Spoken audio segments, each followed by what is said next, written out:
Jai Hare Krishna, bom dia. Aí, mais uma vez começando a live dos domingos como de costume. Obrigado pela presença de todos, né? A gente está aqui direto do Chile, em Catemo. Surgiu um espacinho, a gente vai conseguir fazer as lives. Tomara que seja assim os próximos domingos também.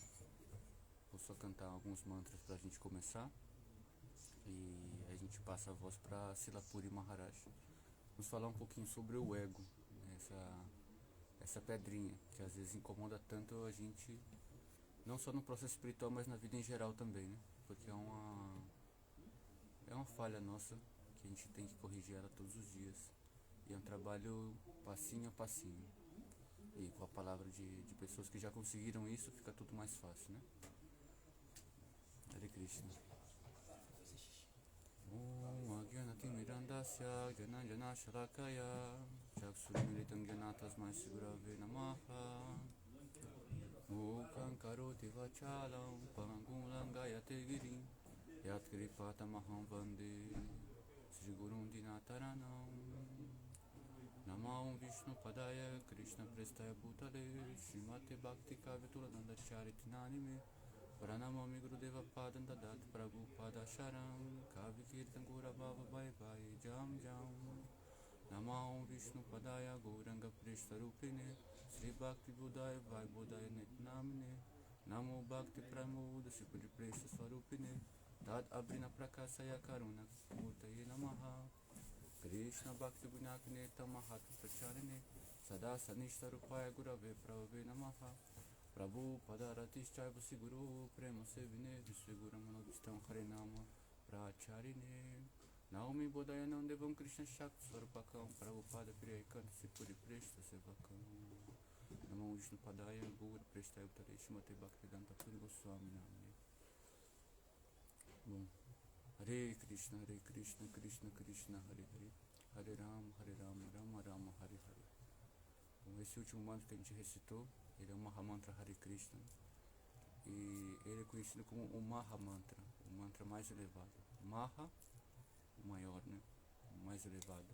Mantra é uma combinação de dois términos. Né? Ma, que se refere à mente, né? E Tra, que se refere a transcender, a liberar, superar. Né?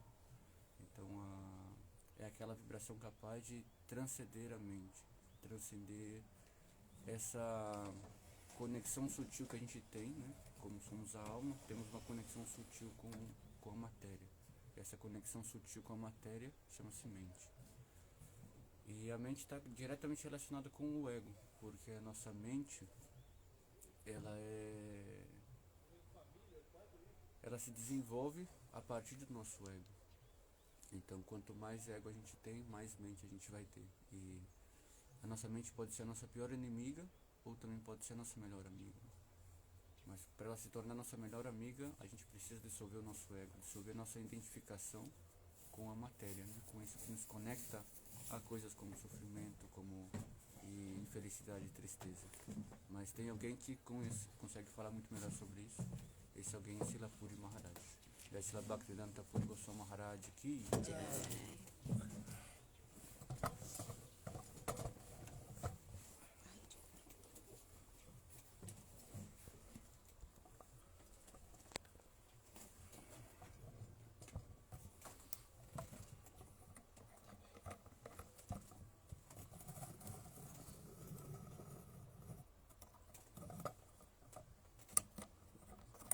Jai Hare Krishna, bom dia.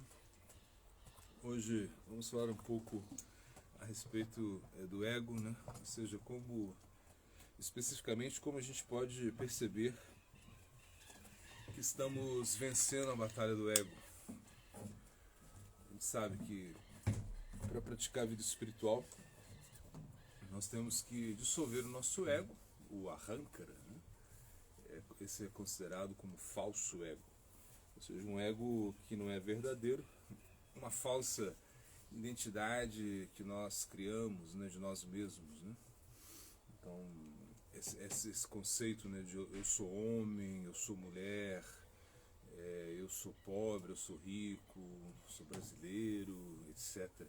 tudo isso deve ser dissolvido. Claro que isso não vai ser da noite para o dia, leva um tempo, né? E isso é a prática espiritual. A prática espiritual vai fazer com que você dissolva o seu ego. E não somente dissolver o ego, mas criar um novo ego.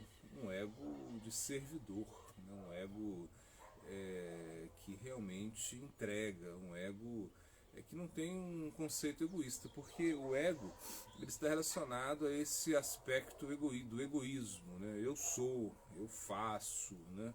Ou seja, o meu corpo, a minha família, a minha casa, então, meu país, a minha sociedade, o meu time de futebol, etc. Então isso é muito maléfico para a entidade viva. A entidade viva ela não está conectada a esses conceitos assim de uma maneira eterna. Na sua posição constitucional, nós não somos isso que agora nos identificamos nesse mundo material. Então por isso a gente sofre muito no mundo material, devido a essa falsa identificação. Então com a prática espiritual, você pode dissolver o seu ego. Então é isso que a gente deseja, dissolver o nosso ego. A gente quer acabar com o nosso ego. Nós não queremos que esse ego permaneça para sempre, né? Esse é o objetivo da yoga, a Bhakti Yoga especificamente, é dissolver o ego, acabar com esse ego, fazer com que o ego realmente seja aniquilado, né? Então por isso a gente está praticando Bhakti Yoga, para acabar com o ego mesmo, né?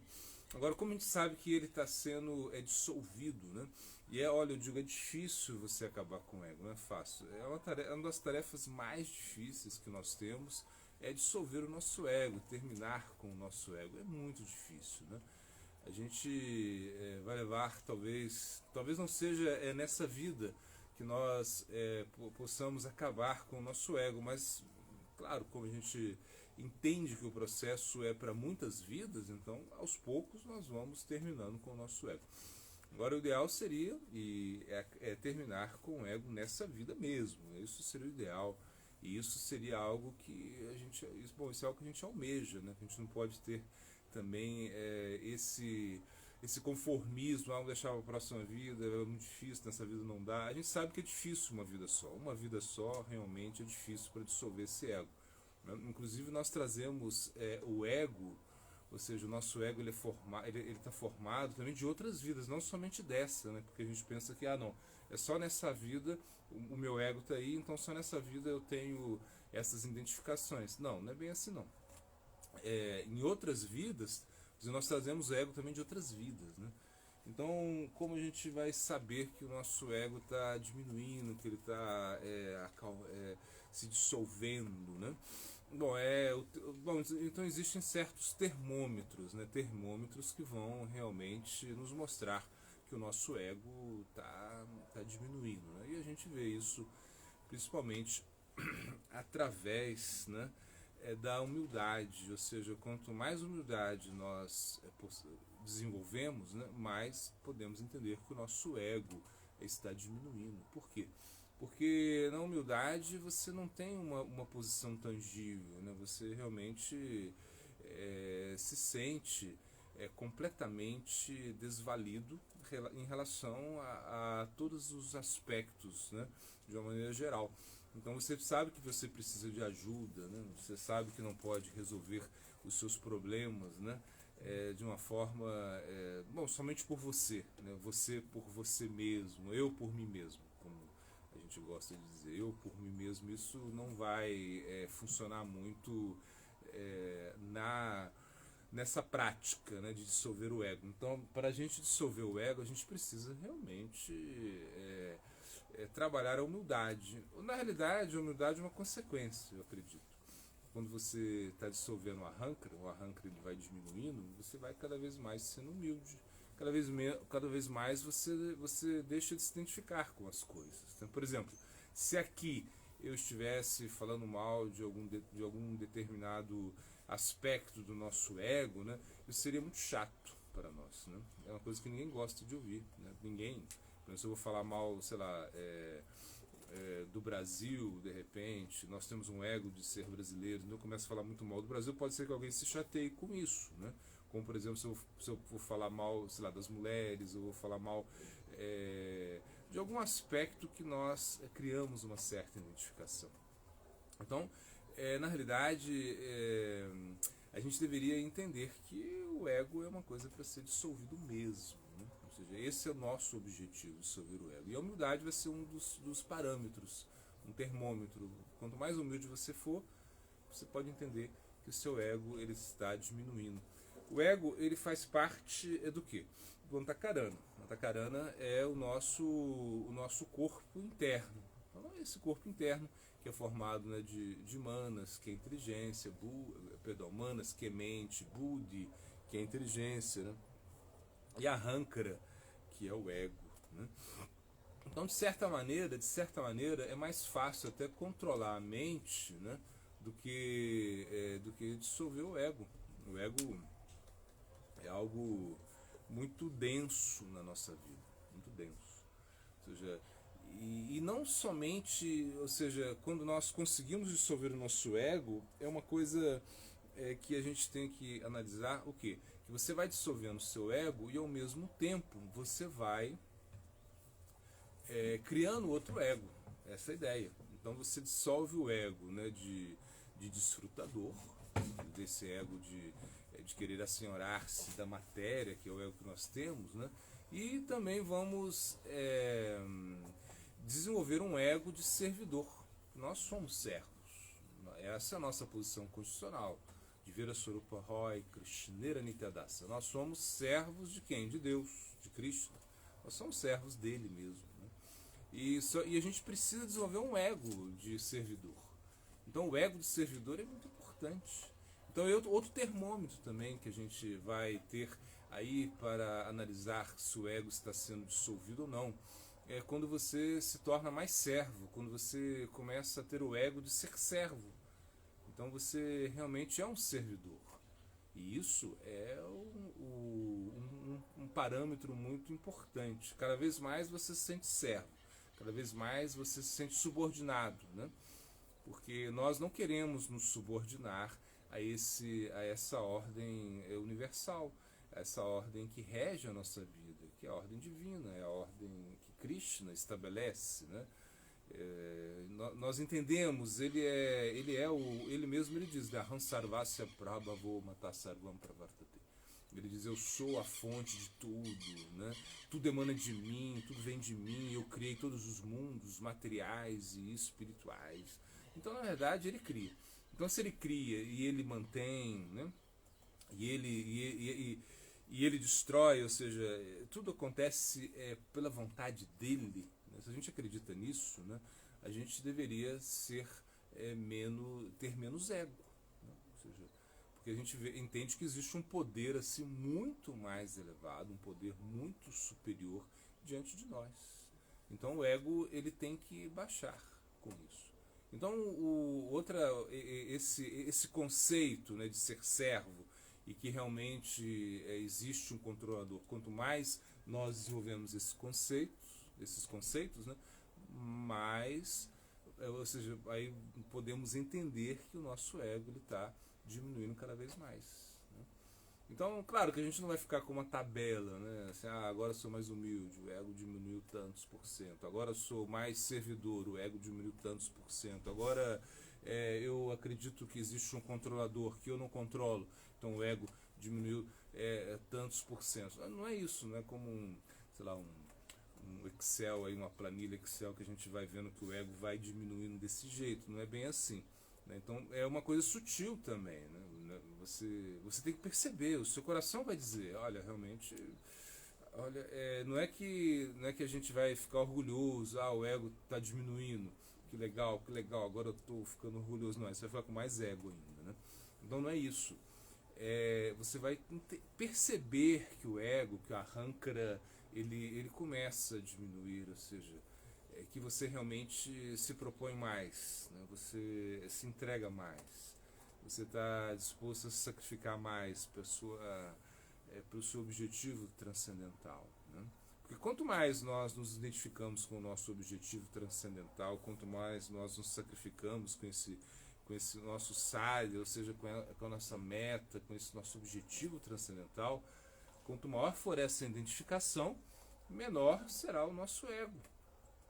Isso é muito lógico, né, para a gente. É entender que o ego ele vai diminuindo, porque realmente está crescendo dentro de nós uma vontade de servir, uma vontade de ser um objeto, né, nas mãos de Krishna, um objeto nas mãos do infinito. Então você está caindo, né, nas mãos do infinito, e o infinito controla a sua vida. De certa maneira nós pensamos, né, que somos os controladores, nós pensamos que temos tudo sob o controle, sob as nossas mãos, mas isso é uma grande furada, ou seja, nós não controlamos nada. E Krishna ele fala isso no Bhagavad Gita, né? Para Kriyamanani Gunai Karmani Sarvasaha. Então ele fala, né? Ahankara Vimudatma Kartaham Iti Manite. Então esse verso, né, no Bhagavad Gita, Krishna está falando o quê? Está falando que nós não estamos fazendo as coisas, né? Esse é o grande ponto. Nós não fazemos nada. Ou seja, nós pensamos que estamos atuando, nós pensamos que somos os controladores e aqueles que estão fazendo algo, né? Nós pensamos que somos os protagonistas da história, né? Mas aí Cristo está falando que existe prakriti. Prakriti é o quê? Uma energia material. Então a energia material está fazendo tudo. Ou seja, a energia material está movendo tudo, através do quê? Das gunas. Guna significa literalmente corda, aquilo que ata, aquilo que te prende, aquilo que não te deixa de maneira nenhuma livre. Então você, contra a sua própria vontade, você já está atuando, né? Então essas cordas, né, triguna mai, são 3 cordas, né? A bondade, sattva guna, né? A paixão, rajoguna, né? E a ignorância, tamoguna. Então são 3 cordas que fazem você agir. Ou seja, não é que você vai ficar parado e você vai atuar. Não, você está ali parado, né? Você está parado e você começa a atuar. Quando você menos espera, tudo está acontecendo, né? É assim. Ou seja, de repente a gente entende que a gente entra numa paixão, e a paixão significa o quê? Significa que você tenta fazer coisas, né, além da sua capacidade, né? A gente vê. Então por isso tem o quê? Tem o estresse, tem a ansiedade, né? Porque você quer fazer mais coisas do que você é capaz disso. Você não consegue equilibrar as coisas, você não consegue ter uma vida mais equilibrada, né, o ponto do meio, você não consegue. Ou seja, é paixão, uma coisa que realmente te leva a atuar assim, sem pensar muito. Claro que a paixão é boa, sim, sem paixão nada existiria no mundo material praticamente. Ou seja, é a paixão que constrói, né? Entretanto, tudo tem o seu limite, tudo tem o seu equilíbrio, né? Então paixão significa que você precisa, ou seja, só com paixão significa que você vai se machucar. Ou seja, você corre muito rápido, você faz as coisas muito rápido, você não dá um tempo para você, você não dorme direito. Paixão, isso é paixão, né? Já na ignorância, tamoguna, você não quer fazer nada, é o inverso em certa maneira. Você não quer fazer nada e você fica muito depressivo, você acha que todo mundo é melhor do que você e que todo mundo está contra você, você fica se lamentando o tempo todo, né? Isso é ignorância, tamoguna, né? Você fica intoxicado, né, por uma nuvem aí de depressão, uma coisa assim muito densa, onde você realmente não acredita nas coisas. Então por isso você não quer se mover de maneira nenhuma. Você é tamoguna. Já Sattva-guna, que é o modo da bondade, essa te dá clareza, te dá luz, te dá inteligência. Ela realmente, você vai aprender, você sabe que realmente tudo tem o seu tempo, que não adianta você ficar batalhando contra o tempo, né? Você sabe que esse corpo material ele é perecível, que tudo que você adquire nesse mundo material, isso vai embora, e que você realmente vai embora primeiro até que das coisas, inclusive das coisas que você conquistou, né? Imagina, você constrói uma casa com muito esforço, uma casa maravilhosa, imaginamos isso, né? Mas de repente aí você vai embora, com certeza você vai embora antes da casa, você vai embora, a casa fica. Isso é Satoguna. Ou seja, nem por isso você vai deixar de construir a casa. Sim, você constrói a casa.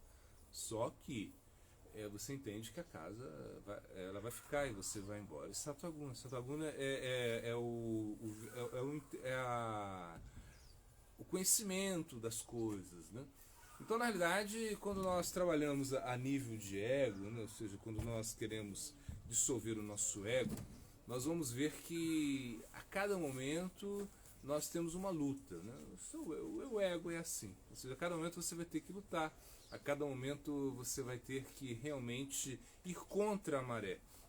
Por quê? Porque o ego ele está muito conectado, né, com aquilo que nós estamos, né, vivendo. Isso é o ego. O nosso dia a dia. Por exemplo, você tem um ego que você é mãe. E como você vai tirar isso, o ego que você é mãe? Não tem como. O ego é algo seu. É algo que realmente foi criado por suas próprias atividades. Isso é o ego. Não tem jeito de você tirar o ego que você é mulher. Bom, claro, você pode fazer uma operação e deixar de ser mulher, tudo bem. Mas a sua mente já trabalhou muito isso. Né? Então, nesse caso, a mente trabalhou muito isso. Então, por exemplo, uma pessoa que nasce mulher, ela quer se transformar em homem, né? Ou vice-versa, uma pessoa que nasce homem quer se transformar em mulher. Isso hoje em dia, de certa maneira, é possível, né? Mas o ego, ele está aí, né? Ele está sendo formado e desformado, ou seja, ele está sendo construído e desconstruído ao mesmo tempo. Nesse ego material que a gente tem, né? Isso vai acontecer, só que não é o ponto máximo da nossa existência, o ego. Isso que a gente deve entender. O ego, ele realmente ele não corresponde ao nosso objetivo máximo da vida. Tudo que eu faço nesse mundo material, por que eu faço isso, por que eu me identifico com esses aspectos. Esse exemplo que eu dei. Se você é homem, quer se transformar em mulher, tudo bem. E já está como na sua mente. A sua mente é feminina. Ou seja, você tem uma mente feminina. Você é homem, você tem uma mente feminina e você quer se transformar em mulher, você se transforma na mulher. Só que isso não resolve muito. Por quê? Na próxima vida você nasce como uma mulher, né? E aí talvez você não fique muito satisfeito em ser mulher. E essa transformação segue, né? Então, na realidade, o ego material, ele se transforma muito de acordo com o aspecto material que a gente vive, né? Como eu digo, se você é brasileiro, você se identifica com coisas brasileiras, né? Sei lá, é o Brasil jogando, você fica lá torcendo pro Brasil, né? É o verde e amarelo. Então, o verde e amarelo é uma cor que você se identifica com um brasileiro. Você ser brasileiro é isso, é verde e amarelo, né? Isso mais ou menos é uma coisa que nos condiciona muito. Então, para Kriti, a energia material, ela está nos movendo, ou seja, a gente não tem muito controle sobre isso, né? A influência do meio ambiente sobre nós é uma coisa muito forte. A gente não consegue não ser contagiado por isso, né? É difícil você não ser contagiado por isso. Quer dizer, você vai ser contagiado, não tem jeito. Agora, não se identificar tanto, esse é o grande lance. Então, na vida espiritual, a gente tem esse objetivo, dissolver o ego. Você tem que dissolver o ego, tem que dissolver esse ego que você tem, que nós temos, ou seja, que eu faço, eu sou, eu me conecto, eu estou aí realmente muito apegado a esses aspectos materiais. Isso é o ego, né? E como as gunas que controlam, as gunas que estão aí nos movendo, a guna que faz você atuar para lá, para cá, para lá, para cá, então você se torna um refém. Então por isso que também esse verso ele fala arranca vimudatma, ou seja, que o arranca cobre a atma, o ego está cobrindo a atma, o ego ele cobre a alma. Enquanto você tiver ego, a alma está escondida, ou seja, a alma não consegue se manifestar, né? A alma não vai se manifestar enquanto o ego estiver muito forte. A gente precisa dissolver o ego para que a alma comece a aparecer. Ou seja, o mundo da alma ele começa a surgir dentro aí da gente. Aí a gente diz que isso é a formação do novo ego. Um ego de servidor, aquele ego que realmente serve, aquele ego que sacrifica, aquele ego que se doa. Então esse é um ego de servidor que é completamente diferente do ego, desse ego que só se identifica com as coisas e se apega às coisas, se apega a esses conceitos, né? Por exemplo, você é mãe, então você tem o ego de ser mãe e você tem que educar o seu filho, não tem jeito. Você tem que ensiná-lo, você tem que ensinar o seu filho, a sua filha a serem pessoas boas. Né? Esse é o objetivo da mãe. Né? O objetivo da mãe é fazer com que o filho possa ser uma pessoa dharmática, ou seja, que ele tenha ética, que ele seja uma pessoa, sei lá, religiosa, que ele seja uma pessoa que pense na transcendência. Esse é o objetivo, ou seja, o ego da mãe. Então a mãe ela vai ficar feliz quando o seu filho realmente realiza tarefas boas, ela fica feliz com isso, né? E ela fica infeliz quando ele não atua da maneira que ela esperava que ele atuasse. Então esse é o ego da mãe. O ego da mãe sempre espera, ou seja, nesse caso a gente está falando da mãe, ou seja, o ego dela. O ego, ela pensa, ela quer que o filho atue como daquilo que ela pensa que é verdade. Ou seja, isso é um ego estipulado, né? Nem sempre acontece, ou seja, os filhos nem sempre vão ser como nós queremos que eles sejam, né? Então aí a gente fica decepcionado. Isso é o ego, né? O ego ficou ferido, você ficou decepcionado, né? Aí tudo deu errado, você fica triste, você sofre, porque nesse caso que eu disse, os filhos não querem ser como os pais gostariam que eles fossem. Né? Então é um ego. Né? Então dissolver o ego é muito importante, é uma coisa incrível. Se você não dissolve o ego na sua prática espiritual, a sua prática espiritual não está funcionando, não está dando certo. Né? O ego ele precisa ser dissolvido. Né? E não é que você fica como uma pedra, não é isso. Né? Você fica insensível, não. Que você não se identificou com nada, não, você se identifica. Né? Você tem nós quando praticamos vida espiritual, nós temos o que nós chamamos de sadhaka deha, ou seja, o ego, ou seja, o corpo material que vai se espiritualizar, isso é o sadhaka deha.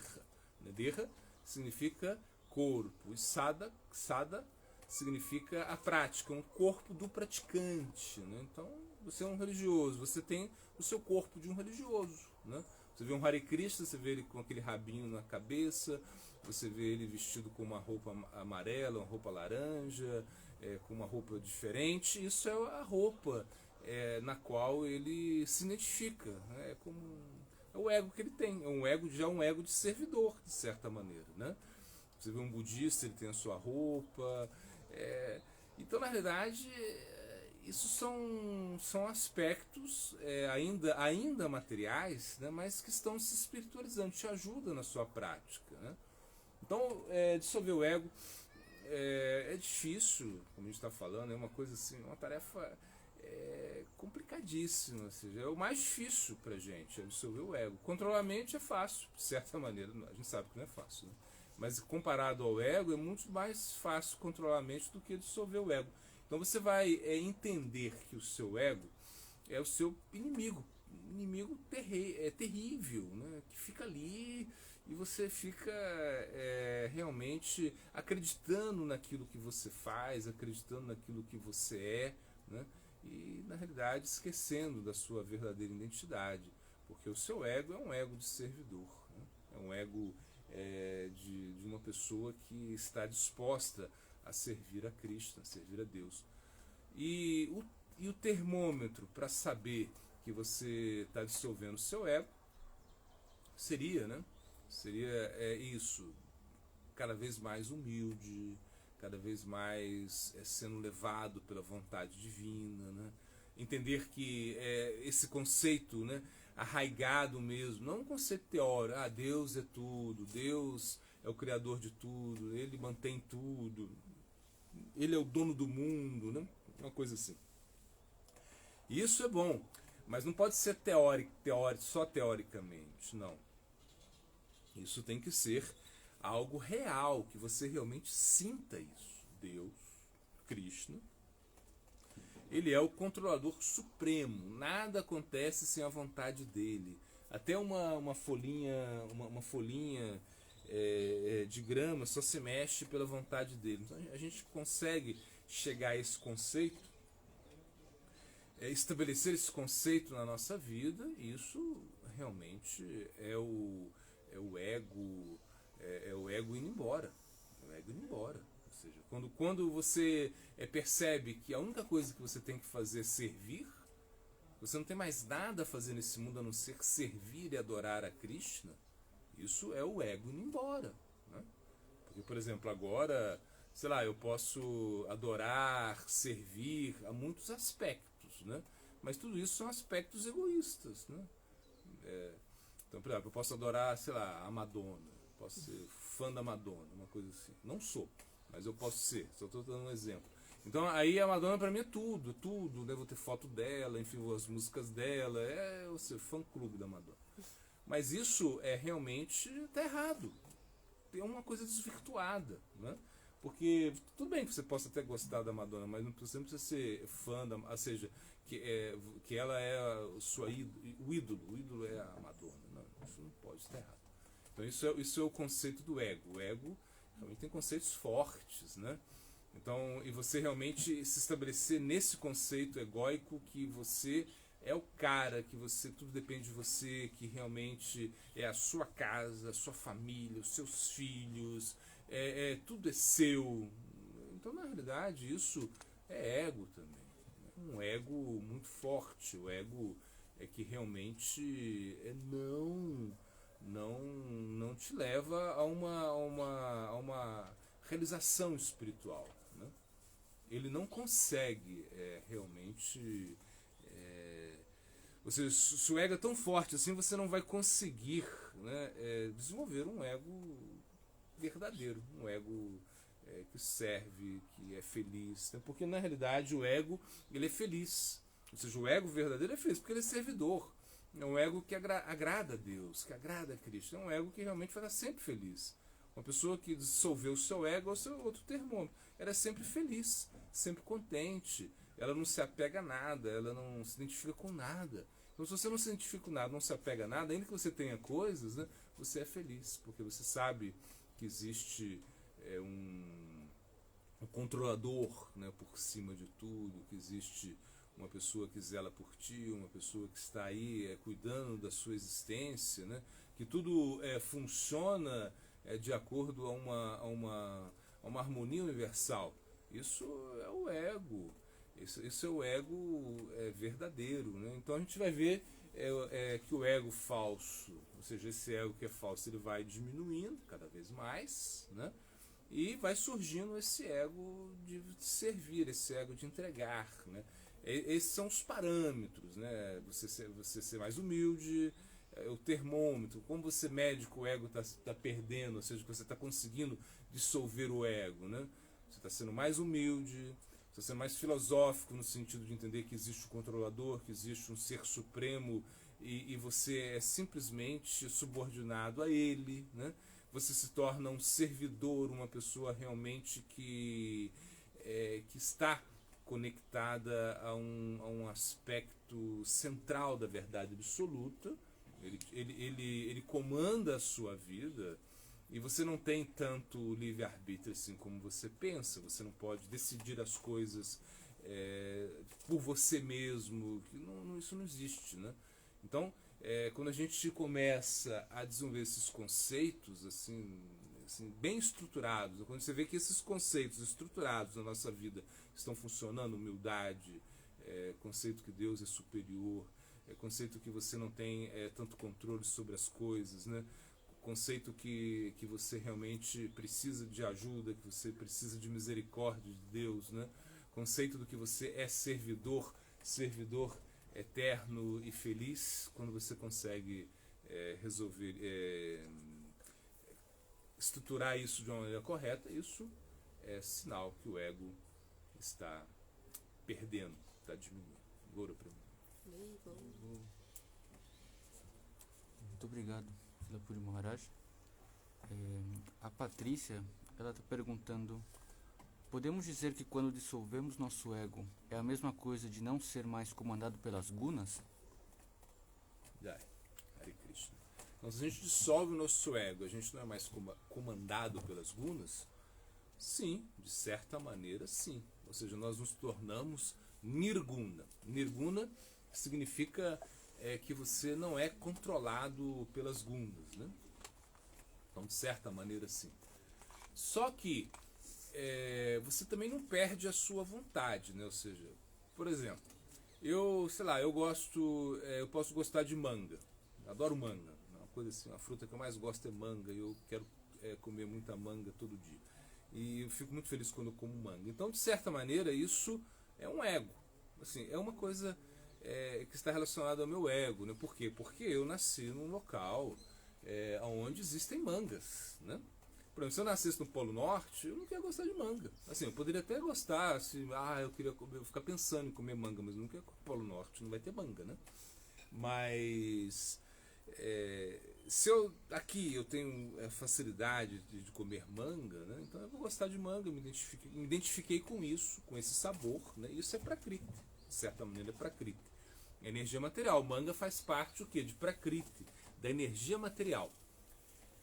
Agora, por exemplo, se eu começo a dissolver o meu ego ele vai sendo dissolvido, né? O que acontece? Eu deixo de gostar de comer manga? Não, eu continuo gostando de comer manga. Só que, por exemplo, quando não tem manga eu não fico triste. Eu não tenho manga, não tenho. Haribol. Não fico preocupado porque não tem manga, não vou ficar chorando porque não tem manga, né? Por quê? Porque eu não me identifico mais. Assim, eu gosto, tenho gosto. Então, por exemplo, uma pessoa que está dissolvendo o ego, não é que ela perdeu o gosto pela vida. Não, ela ainda tem gostos ainda. Ainda que ela seja autorrealizada, ela vai gostar de algumas coisas e não gostar de outras. Isso é completamente normal. Agora, só que ela não se lamenta, ela não fica sofrendo quando ela não consegue as coisas, né, que ela gosta. E também ela não fica se lamentando, ou seja, quando ela perde as coisas. Então realmente, para ela se torna um pouco indiferente a isso. Então, quando nós estamos dissolvendo o nosso ego, as gunas vão também ser dissolvidas, né? Ou seja, a gente falar, não, Sattva Guna, a guna da bondade, é a melhor. Assim, claro, a gente deveria se esforçar para estar em Sattva Guna, de certa maneira, né? Ou seja, os alimentos deveriam estar na bondade, né? O nosso sono deveria estar na bondade. Por exemplo, uma pessoa que está em Sattva Guna, ela não vai dormir muito, ela não precisa dormir muito, né? Dormir é tamoguna, dormir é ignorância, né? Claro, você precisa dormir, com certeza. Mas você não precisa dormir tanto assim quanto você dorme, né? Você precisa se alimentar, sim, mas você vai poder se alimentar de coisas mais na bondade, né? Isso é sattva. Agora, você está dissolvendo o seu ego, você começa a dissolver o ego cada vez mais, você dissolve o ego e ao mesmo tempo você vai não se identificando tanto com as coisas, né? Então aí você se torna mais nirguna, ou seja, que não está sendo muito influenciado pelas gunas, né? Isso sim, é assim mesmo, né? Mas quem é nirguna mesmo é Krishna, ou seja, Krishna é nirguna. Por exemplo, se conta, né, que do Mahabharata, né? Mahabharata é a nossa grande escritura, uma grande escritura. Mahabharata significa Bharata se relaciona à Índia, né? Bharatavarsha. Bharatavarsha é o nome da Índia, Bharatavarsha. E Mahabharata, ou seja, a grande história da Índia, né? Um épico, assim, uma epopeia, né? Uma escritura assim, muito antiga e muito volumosa, né? Que conta a história da Índia, né? E aí conta que quando teve essa batalha, a batalha de Kurukshetra, que é a batalha onde Krishna e Arjuna, né? onde o Bhagavad Gita foi falado, né? Minutos antes dessa batalha, né? mais ou menos 45 minutos durou o Bhagavad Gita, assim, estima-se que foi 40, 45 minutos que o Krishna falou o Bhagavad Gita para Arjuna, né, antes da batalha. Então nessa batalha morreram milhares de pessoas, milhares, milhões de pessoas, uma coisa assim absurda, foi uma coisa, um massacre, assim, podemos dizer assim, uma guerra que houve muitas baixas nessa guerra. Mas no final da guerra, quando tudo estava acabado e poucas pessoas sobreviveram nessa guerra, uma guerra que poucas, sei lá, foram como, sei lá, umas 8 ou 9, uma coisa assim, 9 pessoas que sobreviveram na guerra, depois dessa guerra, né? E então chegou um Brahmana, ou seja, um Brahmana significa uma pessoa assim, religiosa, uma pessoa que praticou muito vida espiritual, ou seja, uma pessoa muito sensata. Ele chegou para Krishna e falou: Krishna, eu vou amaldiçoar você, porque você foi a causa dessa guerra, né? Você poderia ter evitado isso, ao contrário, você incentivou essa guerra, então eu vou amaldiçoar você. E Krishna, ele riu, ele falou: olha, você pode ser um brahmana, você pode ser um sado, um santo, né, um sado. Você pode ter adquirido muitos poderes aí com suas práticas ascéticas, com muita austeridade, né? Mas a sua maldição não tem a menor influência sobre mim, porque eu sou nirguna. Ele falou: eu sou nirguna, eu estou além dessas gunas materiais, né? Claro, Krishna, ele pode falar isso. Nós podemos entender que na medida que nós dissolvemos o nosso ego, nós vamos cada vez mais estar com menos influência de Prakriti, claro, da energia material. A energia material vai influenciar a nossa vida muito menos, né? Porque realmente nós estamos dissolvendo o nosso ego, né? Mas nós não estamos assim, nós não podemos dizer que estando encarnados, assim, corporificados, né, nós estamos completamente livres da influência de Prakriti. Não, não é bem assim, né? Ou seja, Prakriti ainda existe dentro de nós, né? Ainda que seja uma coisa externa, né? Que, por exemplo, você vê, um devoto puro, né, uma pessoa que dissolveu o ego dele mesmo, né, ele pode manifestar algum passatempo assim, de doença. Ele está doente, você vê que ele é puro, ele alcançou a perfeição, mas ele está doente, né? Houve um desequilíbrio dos doshas, né? Esse dosha significa dosha, ou seja, um desequilíbrio da prakriti dele, né? da energia material dele, e ele ficou doente, né? A gente vê isso.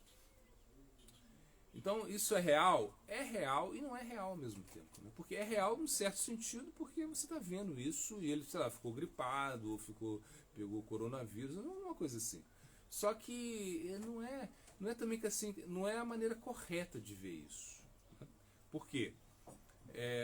Dá esse exemplo, né? Quando nós vemos o Ganges, né? Você vê o rio Ganges, que é um rio sagrado. O rio Ganges é sagrado, por quê? Porque ele vem do mundo espiritual. Imagina, ele vem do mundo espiritual e ele cai sobre a cabeça do Sr. Shiva. O Sr. Shiva é que sustenta o Ganges, né? Para que o Ganges não caia, né? Imagina se o Ganges, né, caísse, né, todo de uma vez na terra, sei lá, em Bharatavarsha, que seja, ia destruir, ia fazer um estrago muito grande, né? Então ele cai na cabeça do Sr. Shiva ele se espalha, ele cai de uma maneira mais suave, né? Então ele é muito sagrado pra gente. Mas quando a gente vai olhar o Ganges, né, você olha que ele está cheio de lama, de bolha, de sujeira, a cor dele é marrom.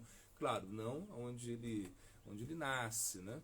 Bom, você vai no Gangotri, onde, sei lá, onde ele nasce, na sua fonte inicial, assim, Haridwar, assim, Rishikesh, nesses locais, né? Ele é azulzinho, ele é branquinho, né? Ele é clarinho, né?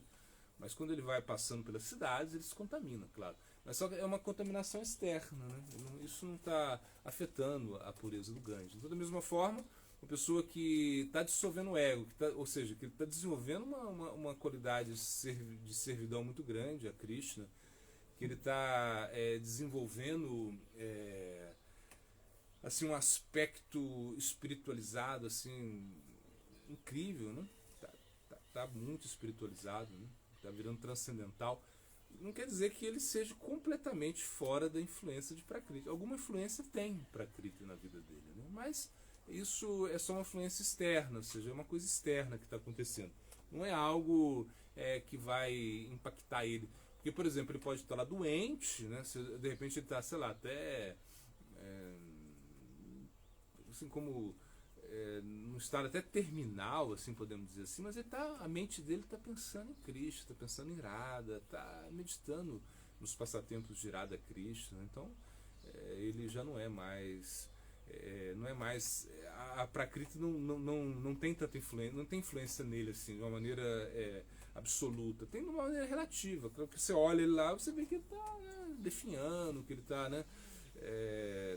tá entubado, uma coisa assim, mas a mente dele só pensa em Radha Krishna. Então, de certa maneira, quando você dissolve, né, o seu ego, né, você vai eliminando a influência de Prakriti, sim.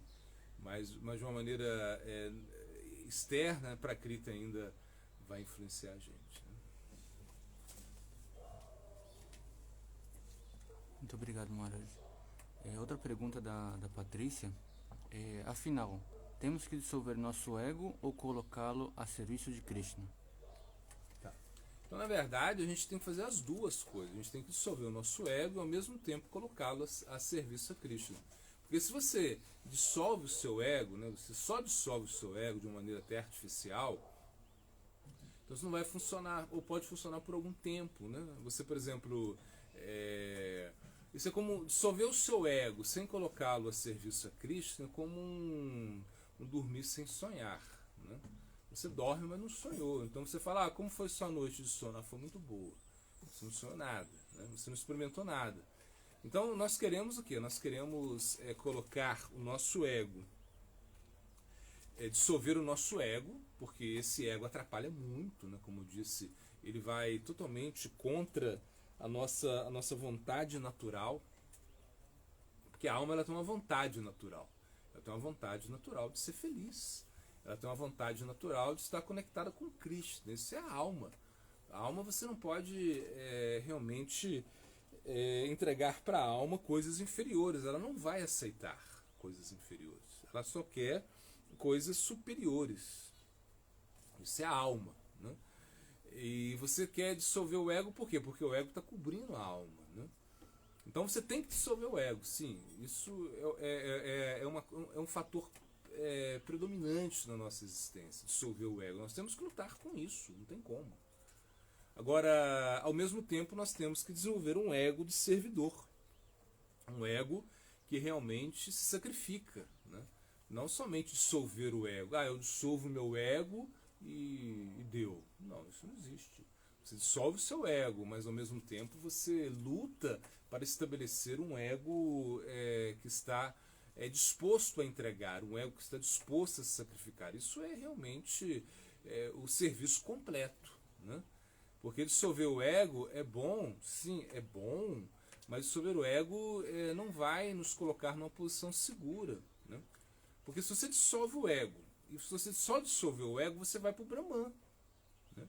Você vai para o aspecto não diferenciado da Suprema Personalidade de Deus. É como você vai para a luz, ou seja, um Brahman é a luz, o Brahman é um local onde você está e você não tem bem-aventurança completa. Você tem um certo tipo de bem-aventurança, mas ela é muito incompleta. Como a gente fala, dormir sem sonhar. Você está ali, mas você não faz nada, você não experimenta nada. A sua felicidade é não sofrer. No Brahman, a felicidade do Brahman é não experimentar o sofrimento, ou não experimentar a identificação. Você não se identifica com nada, você se funde numa massa sei lá, sem forma. Isso é o Brahman, né? Então nós não queremos isso. Se nós dissolvemos só o nosso ego, você dissolveu o seu ego, tá ótimo, mas e agora? E agora? Então não é só dissolver o ego, isso é um caminho mais de Gyani, né? Ou seja, um caminho mais de Mayavadas, de uma filosofia onde a gente dissolve o nosso ego e não tem mais nada para fazer, né?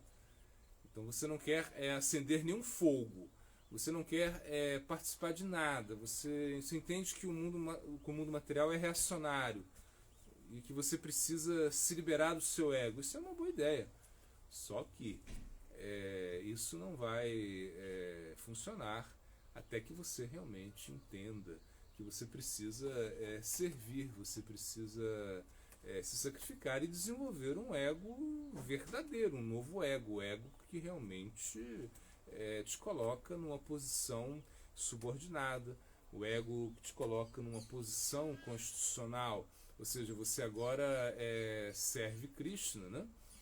No mundo espiritual. Então esse é o objetivo. Aos poucos você vai ter que servir Krishna no mundo espiritual, né?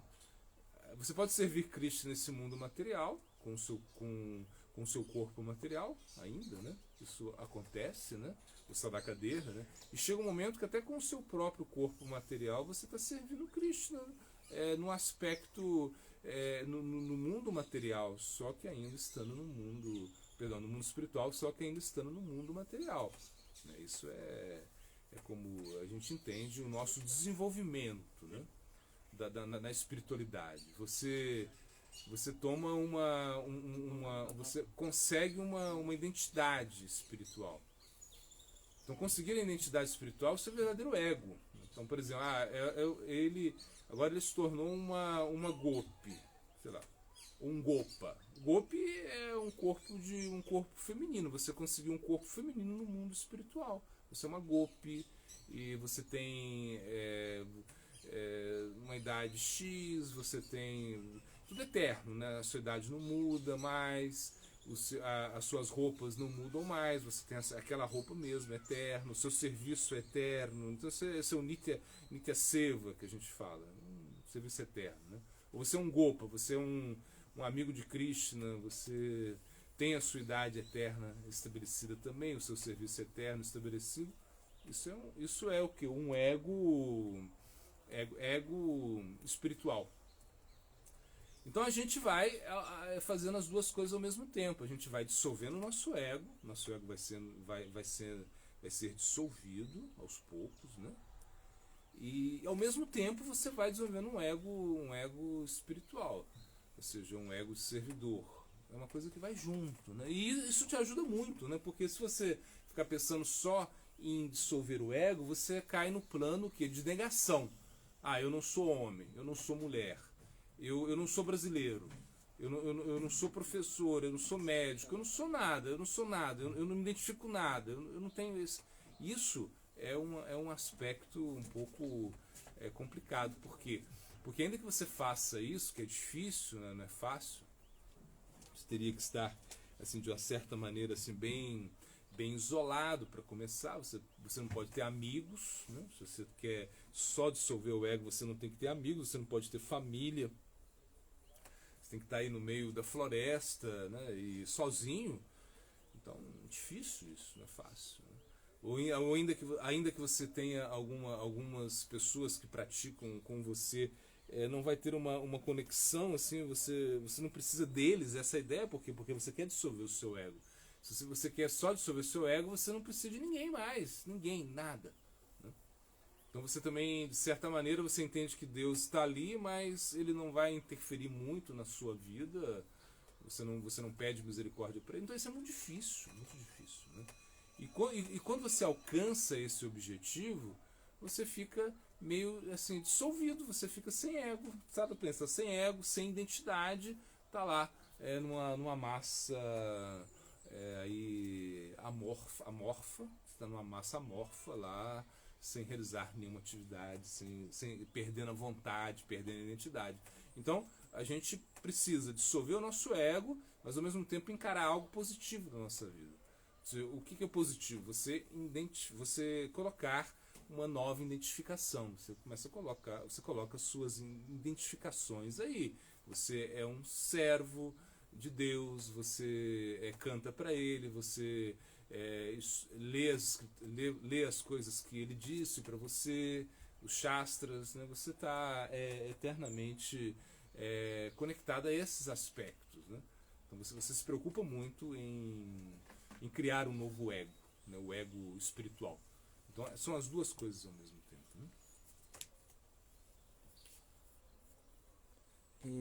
E para completar essa pergunta, como lutar contra o ego dentro do caminho espiritual? Por exemplo, eu sou um devota, muito bom. Eu faço meus serviços e sempre estou perto do meu guru. Canto muita japa, porém, como retirar esse ego e reconhecer que a minha luta está diminuindo? Claro, isso é uma pergunta muito boa, né? Ou seja, na verdade, você sendo devoto, como vai deixar de lado o ego de ser devoto? Então, Sridhara Swami, ele deu como o caminho, né? Ele mostrou para Sridhara Swami como um grande erudito, né? Um comentador do Bhagavata, assim, ele é bem antigo, né? E ele assim, bem clássico, né? E ele disse o seguinte, ele disse, primeiro você ora, depois você executa o seu servo, você executa o seu serviço, né? Então isso é muito importante, né? Primeiro orar e depois executar o servo. E não o contrário, como a gente muitas vezes faz. Você vai cantar japa e você nem ora, você nem pede nada, você não pede permissão, você acaba se identificando com o papel, né, que você é o praticante. Então, quando nós nos identificamos com o papel que nós somos o praticante, né, então esse é o grande problema. Ou seja, quando você pratica a vida espiritual, você tem que entender que você é um instrumento somente. Né? Você está cantando japa, sim. Você canta japa. Por que você canta japa? Por que você faz a meditação mântrica? Por que você faz isso? Né? Porque, na realidade, você foi estimulado a isso. Né? Então, não é pela sua própria vontade. Claro, tem a sua vontade aí. Mas você foi estimulado. Você deve ter... Alguma coisa foi entregue a você. Né? Alguma coisa você recebeu. Você recebeu isso do seu guru. Você recebeu isso das outras pessoas que estão praticando, né? Eles te deram a oportunidade para você também praticar. Estão te entregando isso, né? Entregando a maneira, os meios para você praticar. Então nós não deveríamos estar tão orgulhosos disso, porque o ego ele cria, né, esse conceito assim, né, que o ego de praticante, ou seja, você tem um ego de praticante, só que esse ego ele acaba sendo nocivo, né? Quando a gente fala um ego, você tem que ter um ego de servidor. Você tem que ter o ego de servidor. Mas o ego de servidor é cada vez mais você entender que você não tem independência, que você não pode fazer isso de uma maneira isolada, né? Completamente independente de tudo. Não, você está sempre dependendo, né, de outros aspectos, né?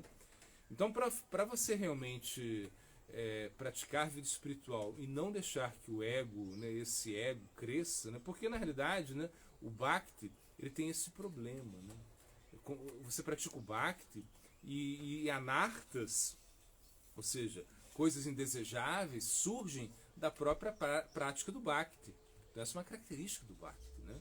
E aí vem o orgulho, né? Você se torna muito atrativo, né? Ou seja, porque as atenções vão para você, né? Imagina, o pratista chega, pratista significa posição, pratista, ou seja, é como esse aspecto que você acha que é melhor que todo mundo, né? Você é pratista, né? Você acha que tem uma posição tangível, né? Você pensa que está pisando no solo firme, isso é pratista. Ou seja, isso é o ego, um ego de praticante, né? Que não está conectado ao ego de servidor. Porque você pode ser um praticante, mas você pode ficar muito orgulhoso da sua prática, né? Esse é o grande problema, né? Por exemplo, agora você começa a ter conhecimento de assuntos que você não conhecia e que a maioria das pessoas não conhecem, né? Quando a gente fala, sei lá, Guna, Prakriti, Manas, Budi, Arrankara, bom, você já começa as pessoas olham, a pessoa que não entende nada, né? Ela fala, esse cara é muito... Ou você cita uns versos, ou você tem um sadhana, você pratica, né? Determinadas horas por dia. Né? Isso aí você pensa, poxa, então... as pessoas olham, você, ele é muito elevado, né? Algo assim. Mas quando e você até acredita nisso também, mas quando nós vemos assim, os grandes praticantes mesmo, nossos grandes exemplos, né, da Bhakti Yoga, eles são muito humildes, né? São muito humildes. Apesar que eles praticam muito, eles acham que realmente não tem nada, que eles não têm uma posição firme, que eles não estão pisando, né, em solo firme, né? Porque quando você acha que está pisando em solo firme, você vai com muita segurança, né? E esse é o grande problema. Quando a gente vai com muita segurança, né, você pode depois levar um tombo, né? Então a gente tem que pensar sempre que a gente está pisando num solo completamente irregular. Ou seja, um solo que não é firme, um solo que é meio deslizante, né? A gente tem que pensar isso. Porque se a gente pensa que a gente está com muita convicção do nosso caminhar, né? Então é um grande problema. Então a gente tem que pisar e realmente tomando cuidado. Olha, a qualquer momento eu posso cair, a qualquer momento, né? Mas grandes baluartes da devoção caíram, né? Grandes generais da devoção caíram, ou seja, deixaram as suas práticas de lado. A gente vê isso, a gente vê histórias disso, né? No Bhagavata. Quando a gente vê o Bhagavata, né? Essas grandes escrituras, ou mesmo quando a gente vê na nossa convivência, que a gente, né, viu assim grandes personalidades que praticavam vida espiritual, que eram grandes pregadores, que eram pessoas assim muito incríveis, com muito conhecimento, né?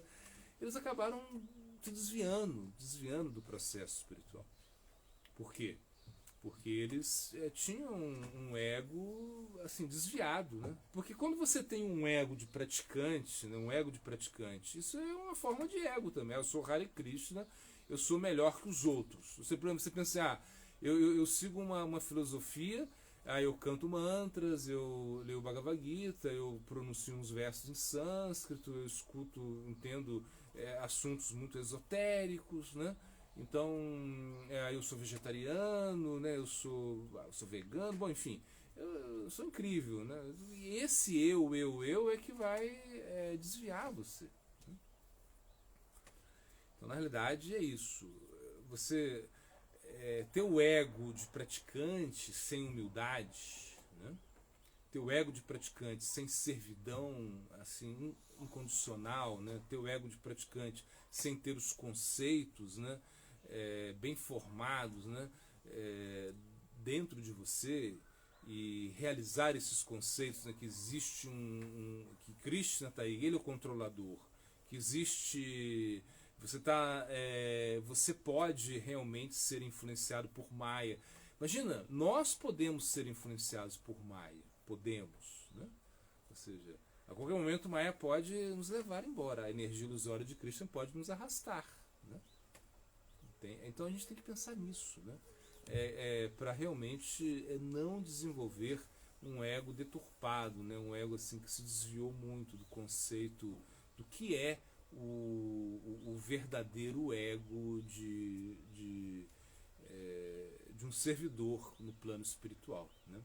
Então ter esse ego de praticante é perigoso. Como a gente vai se proteger disso? Né? Como se proteger disso? Você pergunta, né? É isso, sendo humilde, entendendo que você não tem uma posição firme, que você não deixa de ser você é um neófito, sempre você vai ser um neófito, eu vou ser um neófito, todo mundo vai ser um neófito na consciência de Krishna, né? Ou seja, nós somos aprendizes, né? Você é um estudante, nós somos estudantes, nós não sabemos nada, como disse aí o famoso Sócrates, eu só sei que nada sei. E com isso ele se tornou a pessoa mais sábia, né, da Grécia, parece, né? Só com isso, eu sei que nada sei. Então, será que a gente desenvolve isso? Não, porque a gente acha que sabe muita coisa, né? A gente quer engaiolar Deus, engaiolar Cristo, ou seja, tudo porque eu faço isso, vou obter isso, se eu sigo essa instrução, aí como tudo vai resolver, eu vou conseguir. Não, não é assim. Se diz que Krishna, ele se move em zigue-zague, né? Ele não é uma coisa reta. Até tem um ditado aí, como é? Deus escreve certo por linhas tortas, né? Acho que é isso. Então é isso, Deus Krishna é isso, é zigue-zague. Você não pode controlar Deus, você não pode saber o que ele, qual vai ser o próximo passo dele, né? Então é isso, para você realmente praticar a vida espiritual, ser bom praticante, né? Não pode deixar que o ego de praticante se corrompa, né? Corrompa. Você não pode ser uma pessoa corrompida, né? Tem que ser uma pessoa genuína, transparência. Para a vida espiritual você precisa ser transparente, um livro aberto. Você não pode esconder nada de Krishna. Porque se você ainda tem pensamentos, sentimentos, né, estranhos aí dentro de você, Krishna está vendo isso. Ainda que externamente você, né, se mostre, né, como um puritano, sei lá, uma pessoa muito que está praticando muito, que é muito incrível, mas Krishna está sabendo dos seus pensamentos, ele está sabendo, né, dos seus desejos, ele conhece tudo dentro. Não tem jeito de enganar Krishna. Você pode enganar todo mundo, menos Krishna, né? Então por isso é importante a gente levar isso na nossa vida espiritual para não se desviar, né? Assim você não se desvia, né, do seu verdadeiro propósito, né?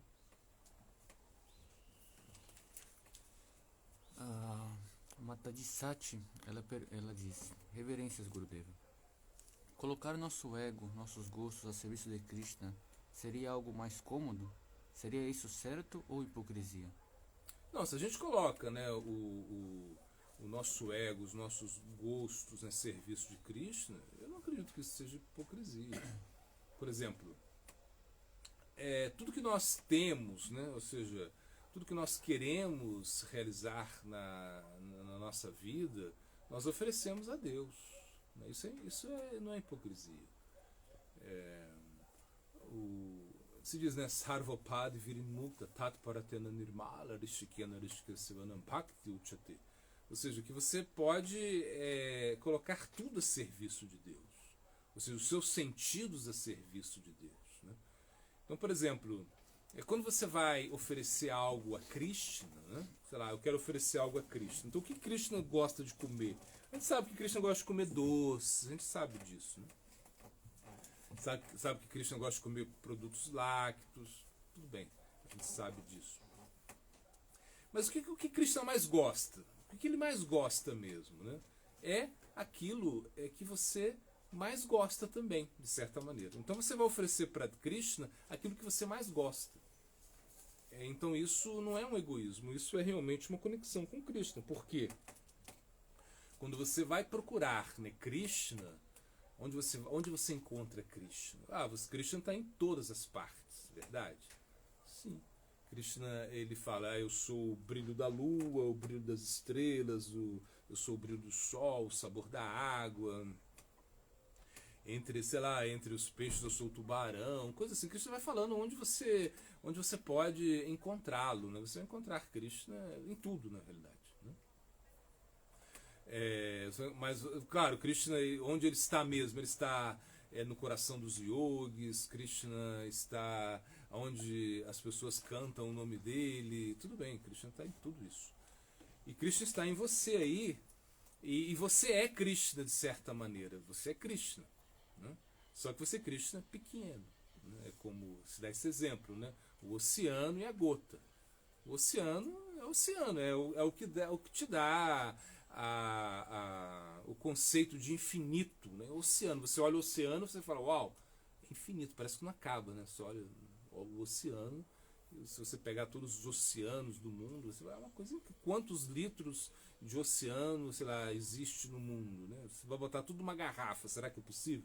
Vamos engarrafar o oceano, todo o oceano líquido engarrafado agora, como Coca-Cola, sei lá. Difícil você fazer isso, né?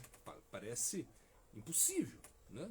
E você vai secar todo o oceano e botar tudo na garrafinha e acabou. Não, é bem difícil, né? Mas a gota do, você pega um pouquinho do oceano, um pouquinho do mar, lá, a gota do oceano, ela tem as mesmas propriedades do oceano, isso é verdade. Então você é isso, você é gota. É gota, você não é oceano, você é gota. E por você ser gota, você realmente é o oceano também. Então estar conectado a Cristo, você é Krishna também. Né? Isso é algo um pouquinho difícil de entender. Na teoria a gente entende, na prática é mais difícil. Agora, então se você é Krishna, você tem que oferecer tudo o que Krishna gosta. Então você vai oferecer para ele tudo que você gosta. Né?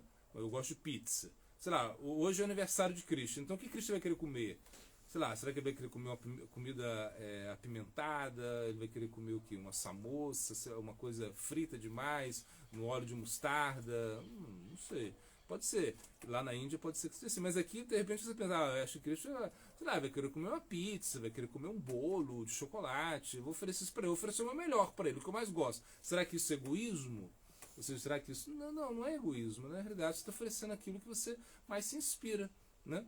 Por exemplo, eu adoro o sorvete de chocolate. Eu vou oferecer para Cristo sorvete de chocolate. Poxa, porque realmente é essa nossa conexão.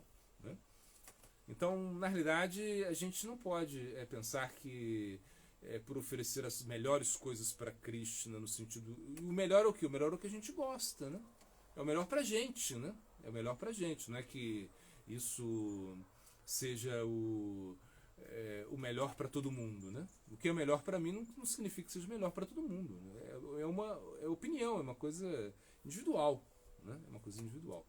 Então eu realmente quero satisfazer Krishna, né, com os meus sentidos, né? Com tudo aquilo que eu tenho. Isso não é egoísmo, isso está longe do egoísmo, né? Agora, você quer satisfazer Krishna, essa é a ideia, né? Não que você quer satisfazer você mesmo. Ainda que você satisfaça você mesmo. Né? Então, por exemplo, você tem que comer. Você não pode viver de luz. Talvez um ou outro possa. Né? Mas você não vai viver de luz. Então você tem que comer. Todo dia você come 2, 3 refeições. Por exemplo, você quer... Sei lá, você gosta da vida familiar. Tipo assim, você tem uma atração pela vida familiar. Então você vai casar, você vai ter filhos, né? E a sua vida familiar vai ser oferecida a Deus, a Krishna. Porque o que mais você gosta é a vida familiar. Né? Você gosta da sua casinha, você gosta dos seus filhos, você gosta do jeito que você arruma a sua cama, do jeito que você arruma a sua mesa, a sua cozinha, do jeito que você tem os seus utensílios. É a sua casa. Então, se a sua casa é para Krishna. É o seu gosto ter casa. Não é que Krishna ele não tem casa, ou seja, em certo sentido, ele não precisa ter casa, né? Aqui no mundo material. Né? Mas você precisa e você gosta disso. Então, você pode oferecer isso para Deus. Que a sua família seja um oferecimento a Deus. Isso é o mais incrível.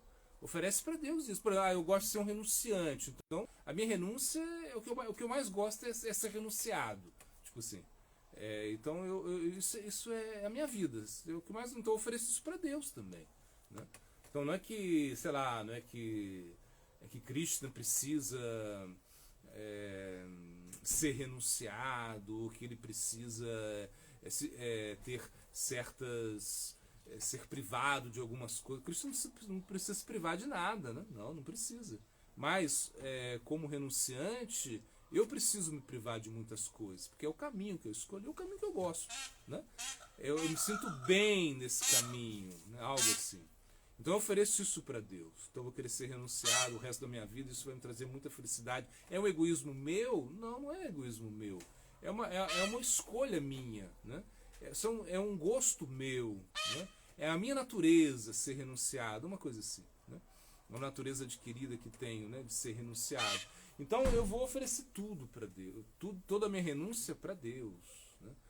Aí não é egoísmo. Né? O egoísmo é quando você realmente se desconecta completamente de Deus. Isso é egoísmo. Né?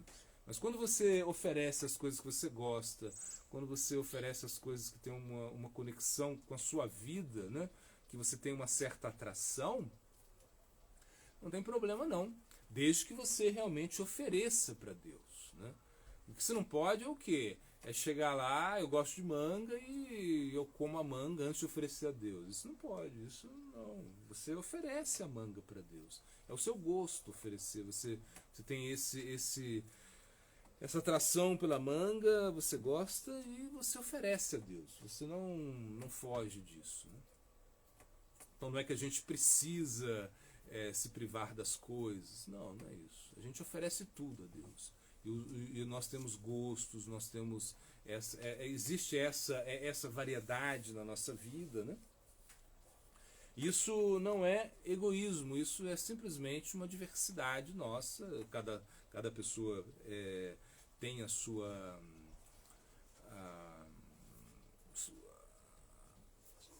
atração por determinadas coisas, né? E isso é normal, isso não é um egoísmo, isso é uma individualidade. E a nossa individualidade nós oferecemos a Deus, né? Para satisfazê-lo, ou seja, que Deus, que Krishna possa realmente ficar satisfeito com a nossa individualidade, porque ele deixa você ser, ele permite que você seja diferente, né? Todo mundo é diferente, não existe uma pessoa igual a outra no mundo, não. Você não pode, né, aí pensar que toda pessoa vai ser igual. Não, cada um tem as suas predisposições, os seus gostos, os seus desgostos, né? Isso é uma coisa natural. A Michelle está perguntando se existe algum apego positivo. Bom, apego positivo. Existe apego positivo? Não? Porque quando a gente pensa em apego, a gente pensa em sofrimento, não é isso? Por quê? Porque você vai perder isso, né? Então você realmente pensou em algo, né, que vai causar um certo estrago na sua vida, porque você se apegou a um objeto, né? E esse objeto, quando você perde isso, ou quando as coisas não acontecem, né, como você esperaria, como você espera que aconteça, né? Então aí te gera sofrimento. E Krishna no Bhagavad Gita vai falar isso, né? No budismo também fala isso. Ou seja, que quanto mais apego você tem, mais sofrimento você vai existir, né? E que o sofrimento ele nasce do fruto dos nossos apegos, né? Agora, será que existe um apego positivo, né? Um apego positivo é um apego a Krishna, né? Quando você tem apego a Deus, quando você tem apego à transcendência, isso é um apego positivo, né? Não é que você não vai sofrer também, você sofre também. Ou seja, quando você se apega a Deus, você está sofrendo, né? A gente vê o exemplo das gopis, né? Elas eram muito apegadas a Krishna, né? E em algum momento o Krishna vai embora, né? Deixa elas aí. Imagina, tem uma separação de 100 anos, mais ou menos. Então elas tinham muito apego a Krishna, e elas só pensavam em Krishna, né? Isso era positivo. Apesar que aparentemente elas estavam sofrendo, né? Se lamentando, né? Mas elas estavam sofrendo e se lamentando por Krishna. Então isso é positivo. Então o apego, quando ele está conectado a Krishna, a gente pode entender que ele é positivo, né? Então não é uma coisa ruim você ser apegado a Krishna. Você ser apegado, por exemplo, aos devotos de Krishna. Isso não é ruim, não. Isso é um apego positivo. Eu sou apegado aos devotos, sei lá, aos transcendentalistas, aquelas pessoas que me dão consciência, eu me apego muito a elas. E quando elas não estão presentes diante de mim, eu sofro. Então esse apego é um apego positivo. Não é um apego negativo, não é uma coisa que vai te fazer mal. Por quê? Porque vai incrementar a sua vida espiritual. Então esse apego é positivo, né? O apego ele vai ser sempre negativo, ou seja, negativo no sentido que ele traz sofrimento, quando esse sofrimento te conecta com o ego. Ou seja, quando você sofre, por quê?